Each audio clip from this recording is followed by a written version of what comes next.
إن الحمد لله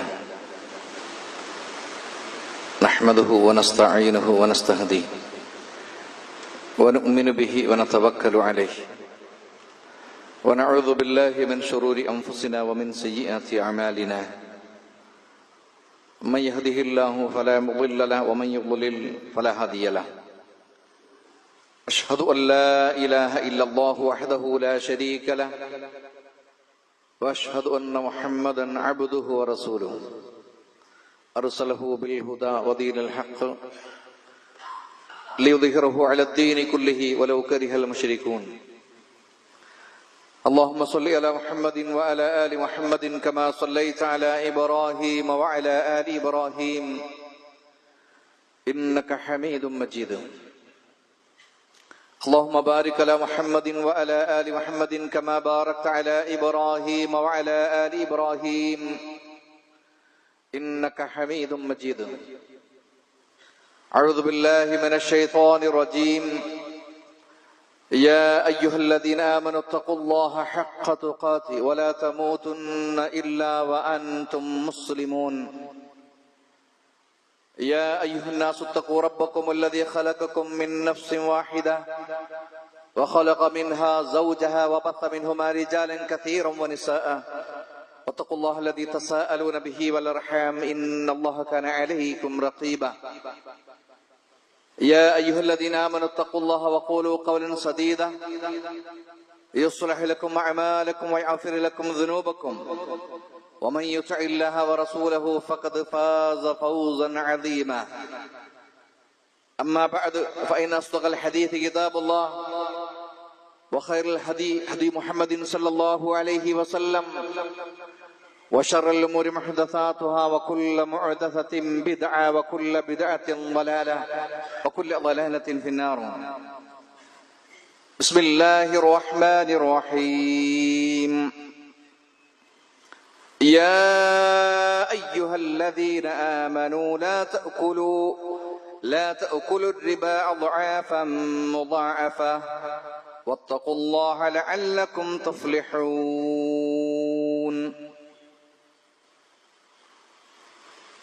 സ്നേഹധരണീയരായ വിശ്വാസിനികൾ, പ്രപഞ്ച സൃഷ്ടാവും പരിപാലകനുമായ ഏകനായ റബ്ബിന്റെ ആജ്ഞകളും നിർദ്ദേശങ്ങളും കഴിവിന്റെ പരമാവധി ജീവിതത്തിന്റെ എല്ലാ മേഖലയിലും സൂക്ഷിച്ച് അള്ളാഹുവിനെ ഭയപ്പെട്ട് തഖ്വയോടുകൂടെ ജീവിക്കണമേ എന്ന് ഏറെ ഗൗരവത്തോടുകൂടെ ഓരോരുത്തരെയും ഓർമ്മപ്പെടുത്തുകയാണ്, വസിയത്ത് ചെയ്യുകയാണ്. ഏതൊരു വിശ്വാസിയും ഏറെ ജാഗ്രതപ്പെടേണ്ടുന്ന കടവുമായി ബന്ധപ്പെട്ടുകൊണ്ടുള്ള ചില കാര്യങ്ങളായിരുന്നു കഴിഞ്ഞ ആഴ്ച ഖുതുബയിലൂടെ നമ്മൾ വിശദീകരിച്ചത്. അതിനോട് ചേർത്ത് മനസ്സിലാക്കേണ്ടതും പലപ്പോഴും നിസ്സാരവൽക്കരിക്കുകയും ഇസ്ലാമാകട്ടെ ഏറെ ഗൗരവമുള്ള കാര്യമായി പഠിപ്പിക്കുകയും ചെയ്തിരിക്കുന്ന ഒരു വൻ പാപമാണ് പലിശ എന്നുള്ളത്. പലപ്പോഴും നമ്മളൊക്കെ മദ്രസകളിൽ നിന്ന് പോലും കേട്ടുപഠിച്ച ഒരു ഹദീസുണ്ട്, ഇജ്തനിബു സബഅൽ മൂബിഖാത്ത്, വിനാശകാരികളായിരിക്കുന്ന 7 വൻ പാപങ്ങളെ നിങ്ങൾ വെടിയണം, വിട്ടുനിൽക്കണം, സൂക്ഷിക്കണം എന്നൊക്കെ പറഞ്ഞുകൊണ്ട് പാപങ്ങളുടെ കൂട്ടത്തിലെ നന്മകളെ നശിപ്പിക്കുകയും പരലോകത്തെ ഏറ്റവും വലിയ നഷ്ടങ്ങൾ വരുത്തി വെക്കുകയും കഠിനമായ ശിക്ഷയ്ക്ക് വിധേയമാക്കപ്പെടുകയും ചെയ്യുന്ന വലിയ പാപങ്ങളുടെ കൂട്ടത്തിലെ 7 പാപങ്ങളെ വിശദീകരിച്ച കൂട്ടത്തിൽ പ്രവാചകൻ സല്ലല്ലാഹു അലൈഹി വസല്ലം തങ്ങൾ സൂചിപ്പിച്ച ഒന്ന് അക്ലു റിബ, പലിശ തിന്നലാണ് എന്നാണ്. ഒരുപക്ഷെ ഇത് കേൾക്കുമ്പോ നമ്മുടെ ജീവിതവുമായി ഇതിന് കാര്യമായ ഒരു ബന്ധവുമില്ലല്ലോ, നമ്മളാരും പലിശ തിന്നുന്നവരല്ല എന്ന ഒരു തോന്നലുകൾ ഉണ്ടാകാം. അവിടെയാണ് പ്രവാചകൻ സല്ലല്ലാഹു അലൈഹി വസല്ലം തങ്ങൾ പറഞ്ഞു, കേവലം പലിശയിൽ നിന്ന് ആദായമുണ്ടാക്കി, ലാഭമുണ്ടാക്കി, വരുമാനമുണ്ടാക്കി തിന്നൽ മാത്രമല്ല, മറ്റുള്ളവർക്ക് തിന്നാനുള്ള അവസരം ഉണ്ടാക്കി കൊടുക്കലും സമാനമായിരിക്കുന്ന പാപം തന്നെയാണ് എന്ന് പ്രവാചകൻ സല്ലല്ലാഹു അലൈഹി വസല്ലം തങ്ങൾ പറഞ്ഞിട്ടുണ്ട്. പ്രവാചകൻ പറഞ്ഞു, ലഅനല്ലാഹു ആകിലു റിബ വമൂകിലഹു വകാതിബഹു വശാഹിദൈ വഖാല ഹും സവാ.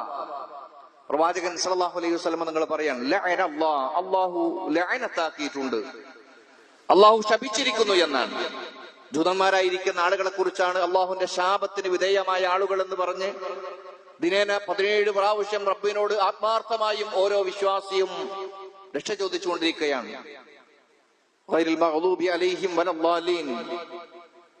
മഗ്ലൂബ്, അള്ളാഹു കോപിച്ചിരിക്കുന്ന ആളുകൾ എന്ന് പറയുന്നത് അള്ളാഹുവിന്റെ ലഅനത്ത് കൊണ്ട് ഈ ദുനിയാവിലും പരലോകത്തും പരാജയപ്പെട്ട അള്ളാഹുവിന്റെ കോപത്തിന് വിധേയമായിരിക്കുന്ന ആളുകളാണ് എന്നാണ്.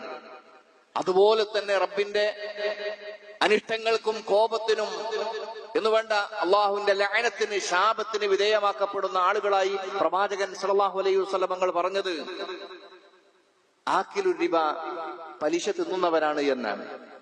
കേവലം പലിശ തിന്നുന്നവൻ മാത്രമല്ല, വമൂകിലഹു, അത് തിന്നാൻ വേണ്ടി സഹായിക്കുന്നവൻ അഥവാ പലിശ കൊടുക്കുന്നവൻ, വകാതിബഹു, അത് എഴുതി വെക്കുന്നവൻ, വശാഹിദൈ, ആ പലിശ ഇടപാടിന്റെ വിഷയത്തിൽ സാക്ഷി നിൽക്കുന്ന ആളുകൾ.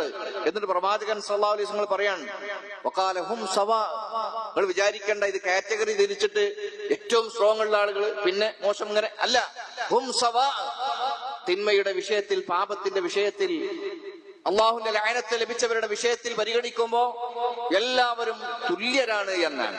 അപ്പൊ അത്രമാത്രം ഗൗരവമുള്ള ഒരു വിഷയമാണ് പലിശ എന്നുള്ളത്. പ്രിയപ്പെട്ടവരെ, പരലോകം ലക്ഷ്യം വെച്ചുകൊണ്ട് നരകത്തിൽ പ്രവേശിക്കാതെ സ്വർഗത്തിൽ പ്രവേശിക്കണമെന്ന് ആഗ്രഹിച്ചുകൊണ്ട് നോമ്പും നിസ്കാരങ്ങളും ദിക്റുകളും ദുആകളുമായി നിരന്തരമായി പരിശ്രമം നടത്തുന്ന നമ്മെ സംബന്ധിച്ചിടത്തോളം പലിശയിൽ നിന്നും വിട്ടു നിൽക്കാൻ കഴിയാത്തൊരു സാഹചര്യമാണ് ഉണ്ടാകുന്നതെങ്കിൽ തീർച്ചയായും ഈ നിസ്കാരം കൊണ്ടും മറ്റുള്ള ഇബാദാത്തുകൾ കൊണ്ടും നമുക്ക് ഒന്നും നേടിയെടുക്കാൻ, പരലോകത്ത് വിജയം നേടിയെടുക്കാൻ കഴിയില്ല എന്ന യാഥാർത്ഥ്യം നമ്മൾ തിരിച്ചറിയണം. എത്രമാത്രം എന്ന് ചോദിച്ചാൽ പ്രവാചകൻ സല്ലല്ലാഹു അലൈഹി വസല്ലം പറയുണ്ടായി, അവസാന ഉമ്മത്ത് കടന്നു വരുമ്പോ പലിശ വ്യാപകമായിരിക്കുന്നൊരു കാലഘട്ടം കടന്നു വരുമെന്നാണ്. പലിശയും സിനയും വ്യഭിചാരവും വ്യാപകമായിരിക്കുന്ന ഒരു കാലഘട്ടം. ഒരു നിലക്കും പലിശയുമായി അടുക്കാൻ ആഗ്രഹിക്കാത്ത, അതിനെ വെറുക്കുന്ന മനുഷ്യന്മാരുടെ ഇടയിലേക്ക് പോലും ഇതിന്റെ പൊടിപടലങ്ങൾ ബാധിക്കാതിരിക്കയില്ല. അങ്ങനത്തെ ഒരു കാലം വരുമെന്ന് പ്രവാചകൻ സല്ലല്ലാഹു അലൈഹി വസല്ലം തങ്ങൾ പ്രവചനം നടത്തിയിട്ടുണ്ട്. ഇതങ്ങനെയാണ്. ഏറെ തഖ്വയോടുകൂടെ സൂക്ഷ്മതയോടുകൂടെ ജീവിക്കാൻ വേണ്ടി ശ്രമിക്കുന്ന ആളുകൾക്കിടയിൽ പോലും നിർബന്ധിതമായിട്ടുള്ള മേഖലകളിലൂടെ പലിശയുടെ അംശങ്ങൾ കടന്നുവരും.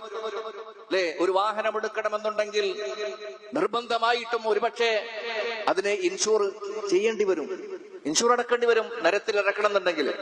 അപ്പൊ എത്ര സൂക്ഷ്മത പാലിക്കുന്ന ആളുകളാണെങ്കിൽ കൂടെ നിർബന്ധിതമായിരിക്കുന്ന സാഹചര്യത്തിലാണെങ്കിൽ ആ രൂപത്തിൽ അതിന്റെ പൊടിപടലങ്ങൾ അവനെ ബാധിക്കാതിരിക്കയില്ല എന്നാണ്.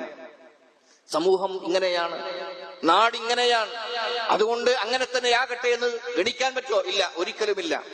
അതിലകപ്പെട്ടവരെല്ലാം ഈ പറയപ്പെട്ട ശാപത്തിന് വിധേയമായി തീരുമെന്നാണ്. ഈ ദുനിയാവിൽ വെച്ച് പോലും ഈ സമൂഹത്തെ സൃഷ്ടിക്കാൻ, അള്ളാഹുവിന്റെ അദാബ് ഇറങ്ങാൻ പ്രവാചകൻ സല്ലല്ലാഹു അലൈഹി വസല്ലം പറഞ്ഞു, ഇദാ ലഹറ സിന വറിബ ഫീ ഖറിയ. ഒരു നാട്ടില് വ്യഭിചാരവും പലിശയും വ്യാപിച്ചു കഴിഞ്ഞാൽ, പ്രകടമായി കഴിഞ്ഞാൽ, ഫഖദ് അഹല്ലു ബിഅൻഫുസിഹിം അദാബല്ലാഹ്, അള്ളാഹുവിന്റെ ശിക്ഷ അവരുടെ മേൽ അനുവദിക്കപ്പെടാൻ, ഇറങ്ങാൻ സാധ്യതയുണ്ട്, സാഹചര്യമുണ്ട് എന്നാണ്. പ്രിയമുള്ളവർ, ഇന്ന് ആലോചിച്ചു നിങ്ങൾ, ഈ രണ്ടു പാപങ്ങൾ കൊലപാതകമായിരുന്നാലും പലിശയാണെങ്കിലും വ്യാപകമായിരിക്കുന്ന ഒരു ചുറ്റുപാടിലാണ് ഞാനും നിങ്ങളുമൊക്കെ ജീവിച്ചുകൊണ്ടിരിക്കുന്നത്. അവിടെ നമ്മൾ വളരെ ഗൗരവത്തോടുകൂടെയായിരിക്കണം നമ്മൾ ജീവിക്കേണ്ടത്. കാരണം നമുക്കൊരിക്കലും ദുനിയാവിലെ ഏതെങ്കിലും ചെയ്തികൾ കൊണ്ട് പരലോകം നമുക്ക് നഷ്ടപ്പെട്ടുകൂടാ എന്നാണ്. അതുകൊണ്ട് ഗൗരവത്തിലെടുക്കണം. അന്ത്യസമൂഹത്തെ കുറിച്ച്, അവസാന കാലഘട്ടത്തിലെ ആളുകളെ കുറിച്ച്, അഥവാ നമ്മളെ കുറിച്ച് പ്രവാചകൻ സല്ലല്ലാഹു അലൈഹി വസല്ലം തങ്ങൾ പറഞ്ഞതായി ഇമാം ബുഖാരി തന്റെ സ്വഹീഹിൽ ഉദ്ധരിക്കുന്നത് കാണാൻ സാധിക്കും. യഅതി അലന്നാസി സമാനുൻ, ഇതാ നിങ്ങളിലേക്ക് ഒരു കാലഘട്ടം വരും. ലാ യുബാലിൽ മർഉ മാ അഖദ മിൻ, ഏതൊരു മനുഷ്യനും അവന്റെ സമ്പാദ്യം ഏതു നിലക്കാണ് അവൻ എടുത്തിട്ടുള്ളത്, സ്വീകരിക്കുന്നത് എന്ന് പരിഗണിക്കപ്പെടാത്ത ഒരു കാലഘട്ടം വരുമെന്നാണ്. എന്നിട്ട് പ്രവാചകൻ വിശദീകരിക്കാൻ, അമിനൽ ഹലാലി അമിനൽ ഹറാം, ഇത് അനുവദിക്കപ്പെട്ടതാണോ, ഇത് ഹറാമായി നിഷിദ്ധമാക്കപ്പെട്ടതാണോ എന്ന് പോലും ചിന്തിക്കാതെ, പരിഗണിക്കാതെ, അന്വേഷിക്കാതെ സമ്പാദിക്കുന്ന ഒരു കാലഘട്ടം വരുമെന്നാണ്. നഅൂദു ബില്ലാഹ്. അല്ലാഹു നമുക്ക് കാത്തുരക്ഷിക്കുമാറാവട്ടെ. പ്രവാചകൻ സല്ലല്ലാഹു അലൈഹി വസല്ലം പറയുകയുണ്ടായി, ഹറാമിനാൽ ഊട്ടപ്പെട്ട, ഹറാമിനാൽ തടിച്ചു കൊഴുത്തിരിക്കുന്ന ഏതൊരു ശരീരവും അന്നാറു ഔലാ ബിഹി, നരകമാണ് അതിന് ഏറ്റവും അർഹരായിരിക്കുന്നത് എന്നാണ്. പ്രിയമുള്ളവരെ, അതുകൊണ്ട് നമ്മുടെ സമ്പാദ്യത്തെക്കുറിച്ച്, നമ്മുടെ ജീവിത ഉപാധിയെക്കുറിച്ച്, നമ്മുടെ ഇടപാടുകളെക്കുറിച്ച് അങ്ങേയറ്റത്തെ ഗൗരവത്തോടുകൂടെയായിരിക്കണം ഏതൊരു മനുഷ്യനും, ഒരു പ്രത്യേകിച്ച് വിശ്വാസികളായിരിക്കുന്ന ആളുകൾ ഇടപെടേണ്ടത്. ഞാൻ ആമുഖമായി ഓതി കേൾപ്പിച്ചിരിക്കുന്ന സൂറത്തുൽ ബഖറയുടെ ആയത്ത് നമുക്കെല്ലാവർക്കും അറിയാലോ. യാ അയ്യുഹല്ലദീന ആമനു, ഈമാനുള്ള ആളുകളെ, വിശ്വാസികളായിരിക്കുന്ന ആളുകൾ പ്രത്യേകം സ്നേഹത്തോടുകൂടെ, അങ്ങേറ്റത്തെ കാരുണ്യവാനായിരിക്കുന്ന റബ്ബ് സുബ്ഹാനഹു വ തആല സ്നേഹത്തോടുകൂടെ വിളിക്കുകയാണ്. ഈ വിശ്വാസ സമൂഹത്തെ പരലോകം നഷ്ടപ്പെടാതിരിക്കാൻ വേണ്ടി, പരലോകം സുന്ദരമായി വിജയിക്കാൻ വേണ്ടി, അവിടെ ഒരു അപകടവും ഇല്ലാതിരിക്കാൻ വേണ്ടി റബ്ബ് വിളിക്കാണ്. യാ അയ്യുഹല്ലദീന ആമനു ലാ തഅകുലു റിബാ, മുഅ്മിനീങ്ങളെ, നിങ്ങൾ പലിശ ഒരിക്കലും തിന്നുപോകരുത്. ഇരട്ടിയായിട്ട് നിങ്ങൾ ഒരിക്കലും അന്യന്റെ മുതൽ പലിശ രൂപത്തിൽ നിങ്ങൾ തിന്നരുത്. അള്ളാഹുവിനെ സൂക്ഷിക്കുകയാണെങ്കിൽ, റബ്ബ് നിശ്ചയിച്ചിരിക്കുന്ന ദീനിന്റെ നിയമങ്ങൾ, അതിന്റെ റബ്ബ് നിശ്ചയിച്ചിരിക്കുന്ന ആ കടമകൾ അല്ലെങ്കിൽ അതിൻ്റെതായിരിക്കുന്ന നിയമങ്ങൾ, ഇസ്ലാമിന്റെ നിയമങ്ങൾ പാലിക്കുകയാണെങ്കിൽ, അള്ളാഹിനെ സൂക്ഷിക്കുകയാണെങ്കിൽ, അതിർവരമ്പുകൾ സൂക്ഷിക്കാൻ നിങ്ങൾ തയ്യാറായാൽ ലഅല്ലക്കും തുഫ്ലിഹൂൻ, നിങ്ങൾക്ക് വിജയിക്കാൻ കഴിയുമെന്നാണ്.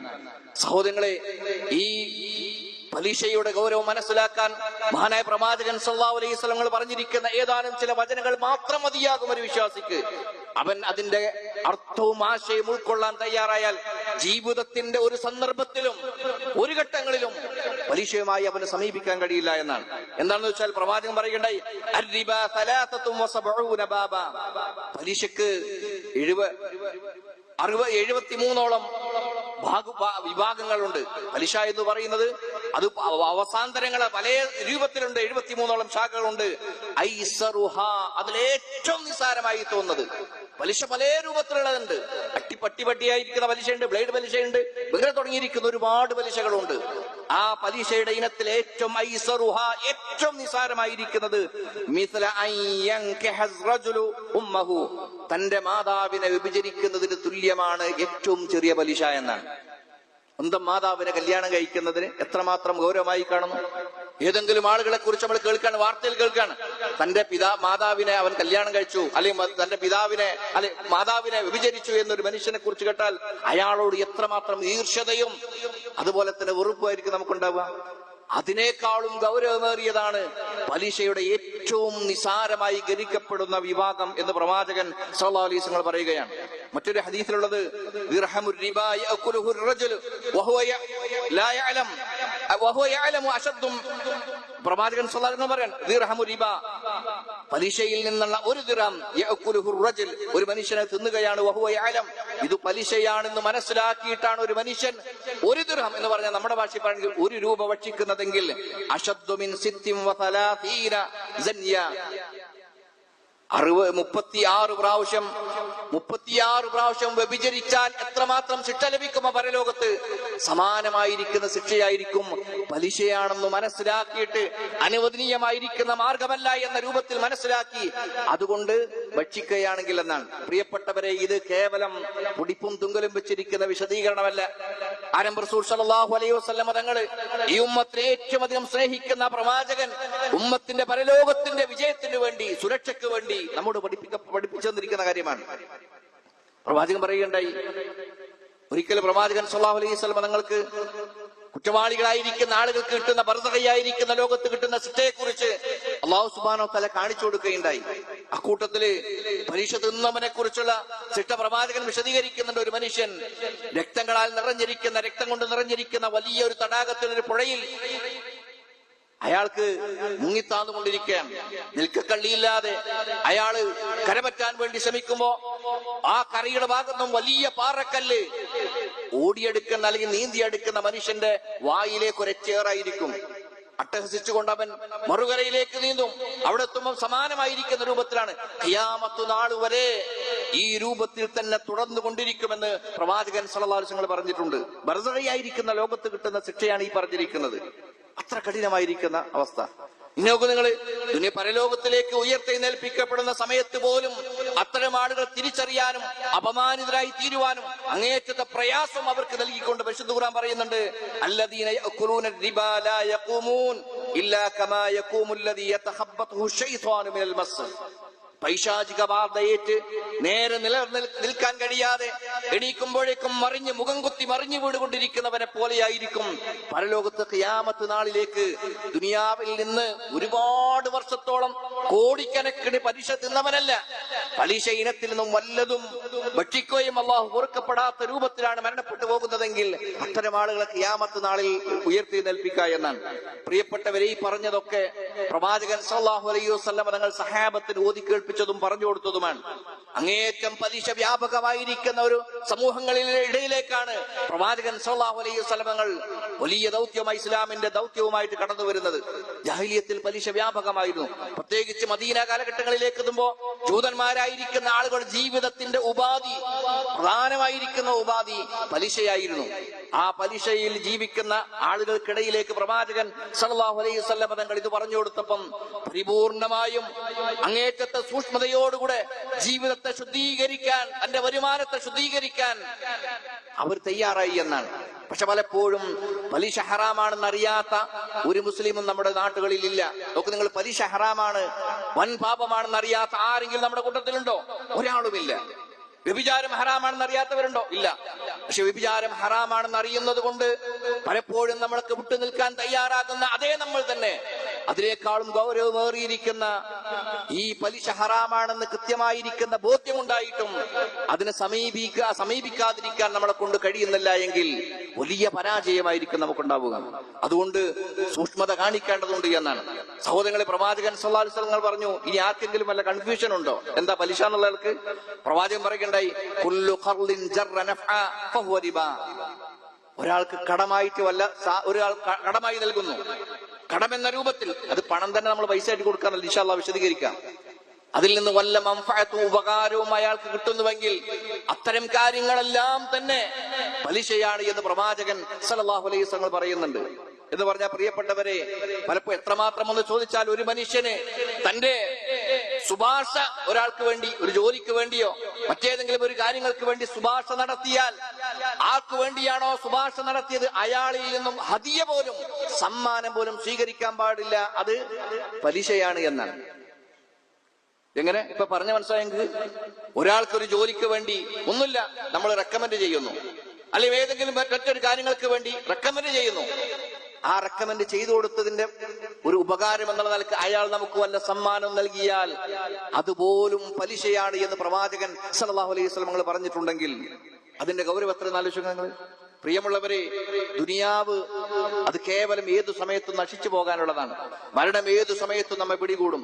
നാം അനുഷ്ഠിക്കുന്ന നിസ്കാരവും നാം പ്രവർത്തിക്കുന്ന പ്രവർത്തനങ്ങൾ കൊണ്ട് പരലോകത്ത് നമുക്ക് വിജയം കൈവരിക്കണമെന്നുണ്ടെങ്കിൽ ജീവിതത്തിൽ നിന്നും പരിപൂർണമായും ഈ പറയപ്പെട്ടിരിക്കുന്ന റിബയെ, പലിശയെ മാറ്റി നിർത്തിയെങ്കിൽ മാത്രമേ നമുക്ക് വിജയിക്കാൻ കഴിയുള്ളൂ.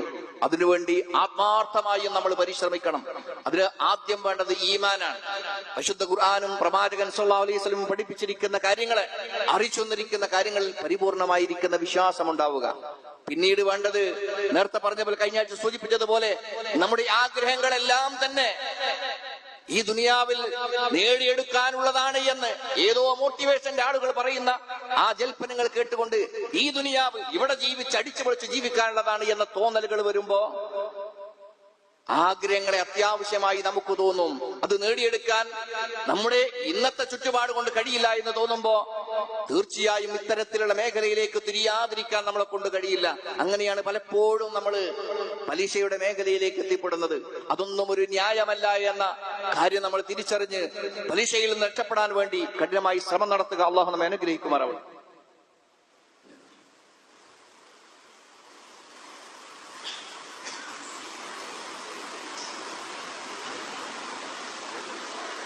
الحمد لله الذي هدانا لهذا وما كنا لنهتدي لولا أن هدانا الله نصلي ونسلم على خاتم الأنبياء والمرسلين وعلى آله ومن تبعهم بإحسان إلى يوم الدين اتقوا الله.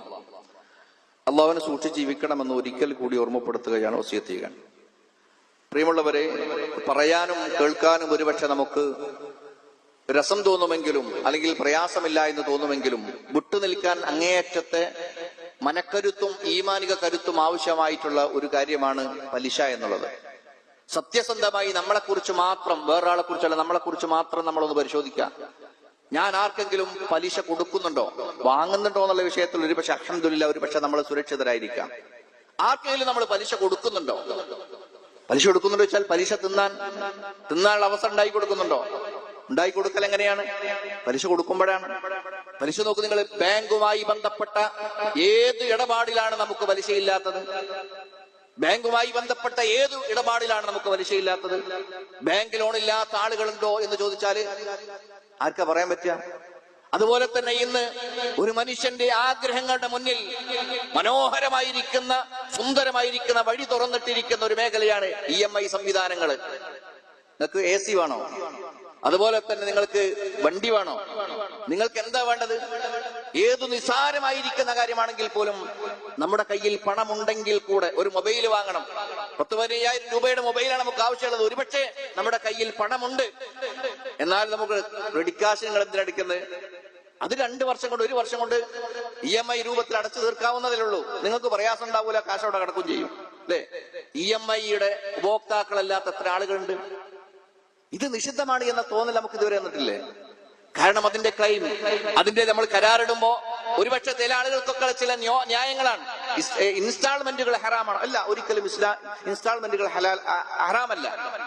എന്നാൽ ഒരു വസ്തു നമ്മൾ വാങ്ങുന്നു, അത് അല്പാൽപമായി പല തവണകളായി നമ്മൾ കൊടുത്തു തീർക്കുകയാണെങ്കിൽ അത് ഹലാലായിരിക്കുന്ന കച്ചവടം തന്നെയാണ്. ആ ഹലാലാകൾ എപ്പോഴാണ്? ആ ഒരു വസ്തുവിന് നിശ്ചയിച്ചിരിക്കുന്ന വിലയിൽ നിന്നും അത് അടച്ചു തീർത്താലും ഇല്ലെങ്കിലും ശരി, അവസാനം വരെയും ആ വിലയിൽ വ്യത്യാസമില്ലാതെ തന്നെ തുടരുന്നുവെങ്കിൽ, അങ്ങനത്തെ വ്യവസ്ഥയാണെങ്കിൽ അത് ഹലാലാണ്.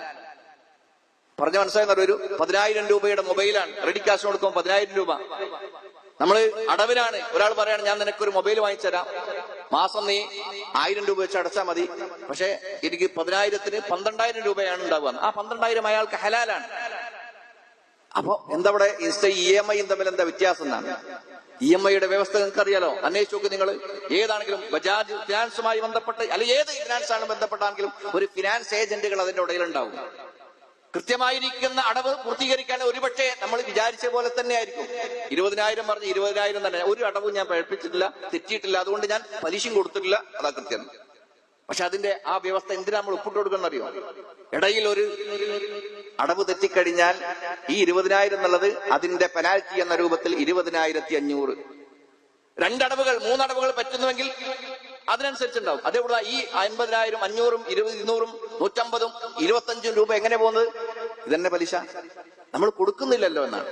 കൊടുക്കുന്നില്ലല്ലോ എന്നതല്ല, ആ വ്യവസ്ഥക്ക് നമ്മൾ റെഡിയാണ് എന്നാണ്. തെറ്റിയാൽ നിനക്ക് പലിശ തരാൻ ഞാൻ റെഡിയാണ്. ഇതുപോലെ ഞാൻ പറഞ്ഞ സമയത്ത് കണ്ണൂരിൽ എത്തിയിട്ടില്ലെങ്കിൽ വ്യഭിചരിക്കാൻ ഞാൻ റെഡിയാണെന്ന് എഴുതി കൊടുക്കാൻ പറ്റും നമുക്ക്? ഒരു സ്ഥലത്തേക്ക് ഒരു കാര്യം നാളെ ഞാനത് ചെയ്യും, ചെയ്തില്ല എങ്കിൽ മദ്യപിക്കാൻ ഞാൻ റെഡിയാണ്, എഴുതി കൊടുക്കാൻ പറ്റുമോ? എഴുതി കൊടുക്കാൻ റെഡിയാണെങ്കിൽ പറ്റൂല എന്നുണ്ടെങ്കിൽ ഇതും പറ്റൂല. അതുപോലെ തന്നെ KCP ചിട്ടികൾ, അല്ലെ, ഹൗസ് ലോണുകൾ, വാഹനത്തിന്റെ ലോണുകൾ തുടങ്ങിയിരിക്കുന്ന ഒരുപാട് മേഖലയുണ്ട്. ഏതെങ്കിലും എണ്ണപ്പെട്ട ഏതെങ്കിലും കമ്പനികൾ നേരിട്ട് തരുന്ന EMI ഒരുപക്ഷെ അങ്ങേയറ്റം വളരെ കുറച്ച് മാത്രം %% അതൊക്കെ ഉണ്ടാവുള്ളൂ. നേരിട്ട് കൊടുക്കുന്ന EMI, നേരത്തെ പറഞ്ഞ പോലെ ഇൻസ്റ്റാൾമെന്റുകൾ ഉണ്ടാകാം. അങ്ങനെ ഉണ്ടെങ്കിൽ അതൊഴികെ ബാക്കിയെല്ലാം ഇന്ന് വ്യാപകമായി കാണുന്ന എല്ലാ EMI സംവിധാനങ്ങളും പലിശയിൽ അധിഷ്ഠിതമാണ്. അതുമായി സമീപിക്കുമ്പോ അത്തരം കച്ചവടക്കാരാണ്. നമ്മൾ മൊബൈൽ കച്ചവടം നടത്തുന്ന ആളാണ് ഞാൻ, അല്ലെങ്കിൽ ഇലക്ട്രിക് സാധനങ്ങൾ വിൽക്കുന്ന കച്ചവടക്കാരനാണ് ഞാനെങ്കിൽ ഞാൻ എന്റെ കടയിൽ ഇതിനുള്ള സൗകര്യം കൊടുക്കുന്നുവെങ്കിൽ അത് തിന്നലാണ്, അത് വാങ്ങുന്നുവെങ്കിൽ തീറ്റലാണ്, എഴുതി വെക്കുന്നുവെങ്കിൽ ഒക്കെ, അല്ലെ? എത്ര ആളുകളുണ്ട്, നിസ്കാരം കാര്യങ്ങളൊക്കെ ഉണ്ടാവും. എവിടെ ജോലി? ബാങ്കില്. നമ്മുടെ ഈ ഇന്ത്യയിലെ ബാങ്ക് സിസ്റ്റത്തിൽ ജോലി ചെയ്യുകയാണെങ്കിൽ അത് പലിശയുടേതാണ്, ഒരു സംശയമില്ല. ഉന്നതമായിരിക്കുന്ന വലിയ സംഖ്യ നമുക്ക് സാലറി കിട്ടൊക്കെ വരും, പക്ഷെ പലിശയാണ്. ഇന്ത്യൻ ബാങ്ക് സിസ്റ്റം എന്ന് പറയുന്നത് പലിശയിൽ അധിഷ്ഠിതമാണ്. ജോലി ചെയ്യാൻ ഇസ്ലാം അനുവദിക്കുന്നില്ല. സാക്ഷിക്കാൻ പറ്റോ? ഞാൻ ലോൺ എടുക്കുന്നില്ല, പക്ഷെ ഏട്ടൻ ഒരു വീട് വെക്കണമെങ്കിൽ 2 ആളുടെ ഒപ്പ് വേണം, അതിനെ ഒപ്പിട്ടെടുത്തു, പറ്റുമോ? തുല്യനാണ്, നീ വാങ്ങിയതുപോലെ നീ തിന്നതുപോലെ തന്നെയാണ് എന്നാണ്. പ്രിയപ്പെട്ടവരെ, ഈ രൂപത്തിൽ തന്നെയാണ് പലപ്പോഴും നമ്മുടെ ഇടയിൽ വ്യാപകമായി കൊണ്ടിരിക്കുന്ന ഒരു കാര്യമാണ് ഷെയർ എടുക്കുക എന്നുള്ളത്. ഒരു 10 ലക്ഷം രൂപ ഉണ്ട്, ബാങ്കിൽ കൊണ്ടിട്ടാ പലിശ കിട്ടും, അത് വേണ്ട, ഏതെങ്കിലും കച്ചവടത്തിന് ഷെയർ കൊടുക്കട്ടെ. ഷെയർ കൂടുതൽ കുഴപ്പമൊന്നുമില്ല, ഹലാലായ സംഗതിയാണ്. എന്താ വ്യവസ്ഥ? ഓരോ മാസവും 10,000 രൂപ നിനക്ക് തരും. 10,000-ൽ കൂടോ? കൂടൂല. കുറയോ? കുറയില്ല. അത് പലിശയാണ്. ഷെയറിനെ സംബന്ധിച്ചിടത്തോളം അത് കച്ചവടവുമായി ബന്ധപ്പെട്ട മേഖല, ഇൻഷാ അല്ലാഹ് അത് സംസാരിക്കേണ്ടതാണ്. ഒരാൾ ഒരു വസ്തുവിൽ ഷെയർ കൂടുകയാണെങ്കിൽ ലാഭത്തിന്റെ വിഹിതം അദ്ദേഹത്തിന് കിട്ടുന്നത് പോലെ നഷ്ടം സഹിക്കാനും അദ്ദേഹം തയ്യാറാകണം.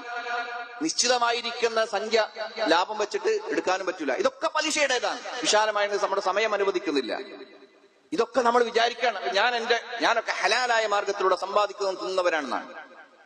ഇതേ രൂപത്തിൽ ഒട്ടനേകം കാര്യങ്ങളുണ്ട്. അതിനെന്തുവാണെന്നാൽ പ്രവാചകൻ സല്ലല്ലാഹു അലൈഹി വസല്ലമയും സഹാബത്തും ഒക്കെ പറയാറുണ്ടായിരുന്നു, കച്ചവടത്തെ കുറിച്ച് അറിയാവുന്ന, ബിസിനസിനെ കുറിച്ച് ഇസ്ലാമികമായിരിക്കുന്ന മാനങ്ങൾ പഠിച്ചവന് മാത്രമേ അത് ചെയ്യാൻ പറ്റുള്ളൂ. നിസ്കാരത്തെ കുറിച്ച് അറിയാവുന്നവരെ നിസ്കരിച്ചിട്ട് കാര്യമുള്ളൂ എന്ന് പറയുന്നത് പോലെ, അല്ലെങ്കിൽ അതിൽ അബദ്ധങ്ങളും തെറ്റുകളും മറ്റും പാഴായി പോകുമെന്ന് പറയുന്നത് പോലെ, കച്ചവടത്തെ കുറിച്ച് കൃത്യമായിരിക്കുന്ന അറിവും ഒക്കെ ഉണ്ടെങ്കിൽ മാത്രമേ കച്ചവടം ചെയ്യാൻ പറ്റുള്ളൂ. അല്ലെങ്കിൽ അറിയാവുന്ന കച്ചവടം ചെയ്യൽ മാത്രം. അപ്പൊ ഏതാണെങ്കിലും അത് മറ്റൊരിക്കൽ നോക്ക്, നിങ്ങൾ നിസ്സാരമായി കാണുന്ന മറ്റൊരു കാര്യമാണ്. പ്രവാചകൻ സല്ലല്ലാഹു അലൈഹി വസല്ലം പറഞ്ഞു, ഇതിലൊക്കെ നമുക്ക് തോന്നും ഇതിലെന്തപ്പം യുക്തി എന്ന് തോന്നും. ഒരു മുസ്ലിമിനെ സംബന്ധിച്ചിടത്തോളം അവന്റെ യുക്തി ഇസ്ലാമിന്റെ പ്രമാണങ്ങളാണ്. പ്രവാചകൻ പറഞ്ഞു, അദ്ദഹബു ബിദ്ദഹബ് വൽഫിദ്ദതു ബിൽഫിദ്ദ വൽബുർറു ബിൽബുർറ് വസ്സഈറു ബിസ്സഈർ വത്തംറു ബിത്തംർ വൽമിൽഹു ബിൽമിൽഹ് സവാഅൻ ബിസവാ യദം ബിയദിൻ ഫമൻ സാദ അവസ്ദാദ ഫഹുവ റിബാ. പ്രവാചകൻ സല്ലല്ലാഹു അലൈഹി പറയാണ്, സ്വർണം കൊണ്ട് വിൽക്കുകയാണെങ്കിൽ, സ്വർണത്തിന് പകരം സ്വർണം കൈമാറ്റം ചെയ്യുകയാണെങ്കിൽ, വെള്ളിക്ക് പകരം വെള്ളി കൈമാറ്റം ചെയ്യുകയാണെങ്കിൽ, അതുപോലെ തന്നെ ബാർലിക്ക് പകരം ബാർലി, അതുപോലെ തന്നെ ഗോതമ്പിന് പകരം ഗോതമ്പ്, കാരക്ക് പകരം കാരക്ക, ഉപ്പിന് പകരം ഉപ്പ്, ഇതൊക്കെ പരസ്പരം കൈമാറുകയാണെങ്കിൽ 2 കണ്ടീഷനുകൾ ഉണ്ട്, ഇല്ലെങ്കിൽ പലിശയായി മാറുന്നതാണ്. ഒന്ന്, സവാ അംബി സവാ, തുല്യമായിരിക്കണം. നമ്മൾ എന്താ മംഗലത്തിന് വേണ്ടി ഒരു 20 പവൻ പൊന്നെടുക്കണം, നമുക്ക് വീട്ടിലെല്ലാവരുടെയും കഴുത്തിലും കാതിലൊക്കെ ഉള്ളത് നമ്മൾ എടുക്കണ്ടാവും. ഒരു 10 പവൻ പഴയ സ്വർണം അതുകൊണ്ട് പോയി കൊടുക്കുന്നു. എന്നിട്ടോ പകരം നമുക്ക് പഴയത് കൊടുത്താൽ പുതിയത് കിട്ടുമോ? അത് ബുദ്ധി കൊടുത്താൽ തന്നെ മനസ്സിലാവൂലേ? പഴയ സ്വർണത്തിന് തുല്യമായിരിക്കുന്ന പുതിയ സ്വർണം കിട്ടൂല. അപ്പൊ നമ്മൾ 10 പവൻ കൊടുക്കുന്നു, എന്നിട്ട് നമ്മൾ 9 പവൻ പുതിയത് വാങ്ങുന്നു. പക്ക ഹറാമും റിബയുമാണത്. 1 പവൻ പഴയതാകട്ടെ പുതിയതാകട്ടെ, അവിടെ പഴയത് പുതിയതൊന്നല്ല, 1 പവൻ സ്വർണം കൊടുത്ത് പകരം സ്വർണം തന്നെയാണ് വാങ്ങുന്നതെങ്കിൽ തുല്യമായിരിക്കുന്ന അളവായിരിക്കണം. അത് നടക്കുവോ? അത് നടക്കൂല, അല്ലേ? ആ നടക്കൂല എന്നുണ്ടെങ്കിൽ ഇസ്ലാം നമുക്ക് കാണിച്ചു തന്നിരിക്കുന്ന മാർഗമുണ്ട്. ഇസ്ലാം പ്രകൃതിയുടെ മതമാണ്. 1 പവനാണ് വിറ്റേക്കും, നിങ്ങൾ വിറ്റിട്ട് കാശിന് വാങ്ങിക്കോളൂ. എന്നിട്ട് നിങ്ങൾക്ക് ആ കാശിന് കിട്ടുന്നതോ അതിൽ കൂട്ടിയിട്ടോ നിങ്ങൾ അടുത്ത 1 പവൻ വാങ്ങിക്കോളൂ. ഇത് രണ്ടും തുല്യം തന്നെ. വേറെ എന്താ പൈസ അങ്ങോട്ടും കൊണ്ട് കൈമാറ്റം നടത്താൻ വേണ്ടിയിട്ട് എന്തിനാ ഒരു സമയം കളയണ്? സമയം കളഞ്ഞോളൂ. പരലോകത്തിന് വേണ്ടി സമയം കളഞ്ഞാലും കുഴപ്പമൊന്നുമില്ല. മനസ്സിലായോ? ഞാൻ പറഞ്ഞ മനസ്സിലായോ എന്നറിയില്ല. പഴയ സ്വർണം ഉണ്ടെങ്കിൽ ആ പഴയ സ്വർണം വിൽക്കുക, അതിന്റെ പണം കൈപ്പറ്റുക. ശേഷം നിങ്ങൾക്ക് വേണ്ടത് അതിലേക്ക് കൂട്ടിയിട്ടോ കുറച്ചിട്ടോ കാശ് കൊടുത്തിട്ട് നിങ്ങൾ സ്വർണം വാങ്ങിക്കോളി. സ്വർണത്തിന് പകരം സ്വർണം പറ്റൂല. സ്വർണത്തിന് പകരം സ്വർണമായിട്ടാണെങ്കിൽ തുല്യമായിരിക്കുന്ന. ഒരിക്കൽ മഹാനായ പ്രവാചകൻ സല്ലല്ലാഹു അലൈഹി വസല്ലമയുടെ സന്നിധിയിലേക്ക് ബിലാൽ റളിയല്ലാഹു തആല അൻഹു മുന്തിയ തരത്തിലുള്ള ഒരു കാരക്ക് കൊണ്ടുവരികയുണ്ടായി. അപ്പൊ നബി സല്ലല്ലാഹു അലൈഹി വസല്ലമക്ക് ഭയങ്കര ഇഷ്ടപ്പെട്ടു. ബിലാൽ തന്നോട് ചോദിക്കുന്നത്, ബിലാലെ, ആ തോട്ടത്തിലെ മുഴുവൻ കാരക്ക് ഇങ്ങനൊക്കെ തന്നെയാണോ? അത്ര അടിപൊളിയാണോ? അവര് പറഞ്ഞല്ല, എന്റെ അടുക്കൽ 2 സ്വാഗ്, ഇത്ര മുന്തിയതല്ലാത്ത താഴ്ന്ന ഇനത്തിൽപ്പെട്ടിരിക്കുന്ന 2 സ്വാഗ് കാരക്കണ്ടേരി, അത് കൊടുത്തിട്ട് നിങ്ങൾക്കല്ലേ കൊണ്ടുവരുന്നത് വിചാരിച്ചിട്ട് ഞാൻ 1 സ്വാഗ് ഇങ്ങോട്ട് വാങ്ങിയതാണ്. നബി സല്ലല്ലാഹു അലൈഹി വസല്ലം പറഞ്ഞു, ഇത് പക്ക റിബയാണ്, തനിച്ച പലിശയാണ് എന്ന് പ്രവാചകൻ സല്ലല്ലാഹു അലൈഹി വസല്ലം പറയുന്നുണ്ട്. എന്താ ഉണ്ടായത് നോക്ക് നിങ്ങൾ. സാധാരണ ഒരു നേരിയരി, അല്ലേ? നേരിയരി എന്ന് പറയുന്നത് നമ്മൾ ബിരിയാണി അരിക്കൊക്കെ വേണ്ടി എത്ര കൊടുക്കണ്ടേ? 150 200 മേലുണ്ടാവും 1 കിലോ അരിക്ക്. അരിയും പരസ്പരം കൈമാറ്റം നടത്തുമ്പം തുല്യമായിരിക്കുന്ന അളവിലായിരിക്കണം എന്നാണ്. പുഴുക്കല്ലരിക്ക് 30 40 രൂപ 1 കിലോ കൊടുത്തു കഴിഞ്ഞാൽ, അരി കൊടുത്തിട്ട് അരി വാങ്ങുകയാണെങ്കിൽ, അത് ബിരിയാണി അരി വാങ്ങുകയാണെങ്കിലും 1 കിലോ തന്നെ ഉണ്ടാവണം. അല്ലെങ്കിൽ അതിന് നിൽക്കണ്ട, ആദ്യം ഇത് വിറ്റോളൂ, എന്നിട്ട് ഈ കാശിനുള്ളത് നിങ്ങൾ വാങ്ങിക്കോളൂ എന്നാണ്. ഇത് ഇസ്ലാമിന്റെ നിയമമാണ്. നമ്മുടെ യുക്തിയും നമ്മുടെ ചിന്തയും ഉൾക്കൊള്ളാൻ കഴിയില്ല എന്നുള്ളതല്ല.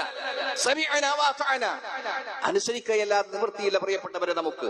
അതുകൊണ്ട് പ്രവാചകൻ സല്ലല്ലാഹു അലൈഹി വസല്ലം പറഞ്ഞു, നിങ്ങൾ ഒരേ ഇനത്തിൽപ്പെട്ട 2 വർഗത്തെയാണ് പൊതുവെ പറഞ്ഞത്. ഒന്ന് നാണയങ്ങളടക്കമുള്ള അടിസ്ഥാനപരമായിരിക്കുന്ന സ്വർണ്ണവും വെള്ളിയും, അതിലേക്ക് തന്നെയാണ് നാണയങ്ങളൊക്കെ വരുന്നത്. ഇത് പരസ്പരം കൈമാറ്റം നടത്തുകയാണെങ്കിൽ, ഒരേ ഇനത്തിലുള്ളതാണ് കൈമാറ്റം ചെയ്യുന്നതെങ്കിൽ തുല്യമായിരിക്കുന്ന അളവിലായിരിക്കണം. യദം ബിയദിൻ, റൊക്കമായിരിക്കണം. എന്ന് പറഞ്ഞാൽ സ്വർണ്ണക്കടയിൽ നിന്നും ഒരിക്കലും കടം പറയാൻ പറ്റൂല എന്നർത്ഥം. നമ്മൾ അങ്ങനെയാണോ? മംഗലത്തിന് വേണ്ടി 20 പവനും മംഗലം കഴിഞ്ഞിട്ട് കൊണ്ടുവന്നേരാ, 2 വർഷം കഴിഞ്ഞിട്ട് 4 ആഴ്ച ഒരു കുറി ഇട്ടാണ്ട് അത് കഴിയുമ്പോൾ ഞാൻ കൊണ്ടുവന്നേരാന്നാണ്. സ്വർണം കടം വാങ്ങാൻ പറ്റൂല, സ്വർണം കടം വാങ്ങാൻ പറ്റൂല അല്ലേ? സൂക്ഷ്മത ഉണ്ടോ? അതൊക്കെ പലിശ തിന്നാൻ അയാളെ സഹായിക്കലാണ്. അപ്പൊ പ്രവാചകൻ സ്വല്ലല്ലാഹു അലൈഹി വസല്ലം പറയുന്നു, സവാ അംബി സവാ യദംബിയത്, തുല്യമായിരിക്കുന്ന അളവും ഓൺ ദ സ്പോട്ട് ആ സമയത്ത് കൈമാറ്റം നടത്തുകയും വേണമെന്നാണ്. അതില്ലാതിരിക്കാൻ പറ്റൂല. രണ്ടാമത്തെ ഭക്ഷ്യയോഗ്യമായിരിക്കുന്ന വസ്തുക്കളാണ്. അതും അങ്ങനെ തന്നെ. ഒരേ ഇനത്തിലുള്ളതാണെങ്കിൽ, ഉപ്പിന് പകരം ഉപ്പാണെങ്കിൽ ഒരേ അളവ്, അരിക്ക് പകരം അരിയാണെങ്കിൽ ഒരേ അളവ്, അരിക്ക് പകരം ഉപ്പാണെങ്കിൽ, അരിക്ക് പകരം ഗോതമ്പാണെങ്കിൽ ഒരേ അളവ് ആവശ്യമില്ല. പക്ഷേ റെഡി സമയത്ത് ഓൺ ദ സ്പോട്ടിൽ കൈമാറ്റം നടത്തണം. വെള്ളി കൊടുത്തിട്ട് സ്വർണം വാങ്ങുകയാണെങ്കിൽ ഒരേ അളവ് വേണ്ട, പക്ഷെ ഓൺ ദ സ്പോട്ടിൽ കൈമാറ്റം നടത്തണം. ചില്ലറയുടെ ആവശ്യം വരുമ്പോ കച്ചവടക്കാരായിരിക്കുന്ന ആളുകൾ 950 രൂപ കൊടുത്തു കഴിഞ്ഞാൽ, 900 രൂപ കൊടുത്തു കഴിഞ്ഞാൽ അയാൾക്ക് 1000 രൂപ കൊടുക്കും. കാരണം നമുക്ക് ആവശ്യമാണ്, ചില്ലറ ആവശ്യമാണ്, കസ്റ്റമേഴ്സിനെ തിരിക്കാൻ വേണ്ടി നമുക്ക് ചില്ലറ ആവശ്യമാണ്. അതുകൊണ്ട് 900 രൂപ തന്നാൽ 1000 രൂപ കൊടുക്കും. കൊടുക്കുന്നവനും വാങ്ങുന്നവനും ഒക്കെ റിബയാണ് ഭക്ഷിക്കുന്നത് സഹോദരങ്ങളെ. ഇങ്ങനെ തുടങ്ങിയിരിക്കുന്ന ഒരുപാട് കാര്യങ്ങളിൽ പലപ്പോഴും നമ്മൾ സൂക്ഷ്മതയോടുകൂടെ ചിന്തിക്കുകയാണെങ്കിൽ, അല്ലെങ്കിൽ ചിന്തിക്കാത്തത് കൊണ്ട് പലിശ തിന്നുന്നവരായി നമ്മൾ മാറുകയാണ്. അങ്ങേറ്റം സൂക്ഷ്മത നമ്മൾ പാലിക്കാൻ വേണ്ടി തയ്യാറാവുക. ഞാൻ പറഞ്ഞപ്പോ സാധിക്കുമ്പോ, ഒരു വിശ്വാസിയുടെ ജീവിതത്തിൽ ഒരർത്ഥത്തിലും ഒരൽപ്പം പോലും റിബയുടെ, പലിശയുടെ ഇനം നമ്മിലേക്ക് കടന്നു വരാൻ പാടില്ല. അങ്ങനെയെങ്കിൽ പുതിയ വാഹനം എടുക്കാൻ കുറച്ച് പണിയായിരിക്കും. അതുകൊണ്ട് പുതിയ വാഹനം എടുക്കാൻ പറ്റുന്ന ഒരവസ്ഥ എത്തിയെങ്കിൽ മാത്രം പുതിയ വാഹനം എടുത്താൽ മതി. സെക്കൻഡ് ഹാൻഡ് എടുത്തോളൂ.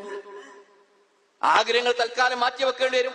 പ്രവാചകന്റെ കാലത്തും സഹാബത്തും അവർ നമ്മളെ പോലെ തന്നെ മജ്ജയും മാംസമുള്ളവരായിരുന്നു, ആഗ്രഹങ്ങളുള്ളവരായിരുന്നു. പക്ഷേ ആഗ്രഹങ്ങൾ സാധിക്കാൻ അവർക്ക് സാഹചര്യം ഇണങ്ങാത്തത് കൊണ്ട്, ഉള്ളതുകൊണ്ട് തൃപ്തിപ്പെട്ട് ജീവിക്കാൻ അവർ തയ്യാറാകുന്നു. നമ്മെ സംബന്ധിച്ചിടത്തോളം അങ്ങനെയല്ല.